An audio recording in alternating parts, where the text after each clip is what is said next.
est une chose, éduquer en est une autre. Donner de la nourriture à un enfant en est une chose, mais elle est bien différente d'inculquer à cet enfant des valeurs culturelles de nature à permettre à celui-ci d'être un modèle pour la société, de devenir productif pour son environnement.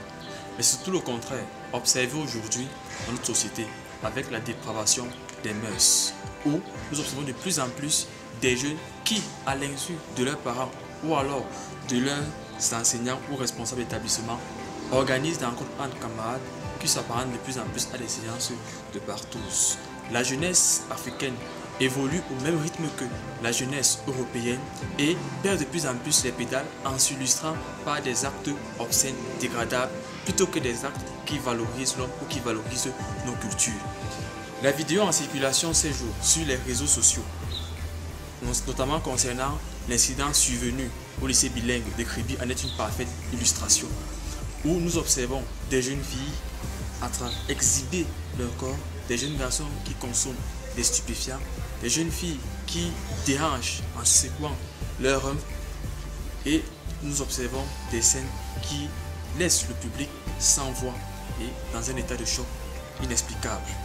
Les cours d'éducation physique qui autrefois permettaient d'inculquer les valeurs de civisme et de discipline ne sont plus du tout appliqués dans nos établissements scolaires.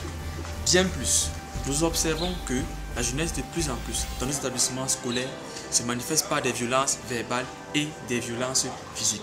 Les violences physiques qui se manifestent par des bagarres, des gifles, des crachats sur la figure. Des violences verbales se manifestant par des injures, des intimidations des camarades, des enseignants ou alors des responsables d'établissement. Aujourd'hui, les parents ne prennent plus de la peine d'éduquer les enfants.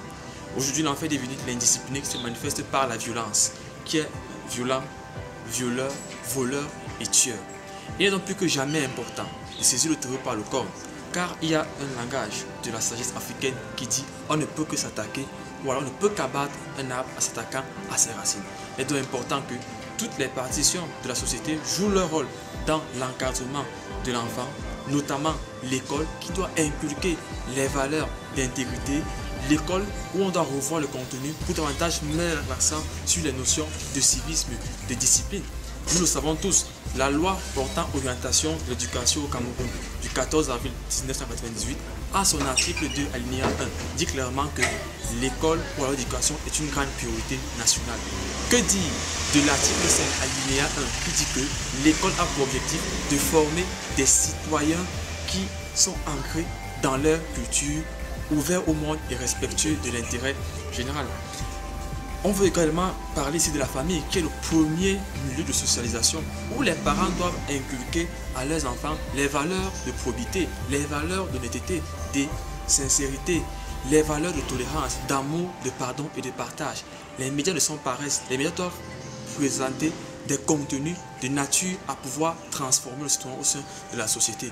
Nous devons davantage faire la promotion des modèles constructifs comme l'a fait le chef de l'État en montrant que ceux qui auparavant sont quittés de zéro pour devenir des héros, c'est parce qu'ils ont su, n'est-ce pas, rester fidèles à leur culture, respectueux de l'environnement, respectueux de l'intérêt général.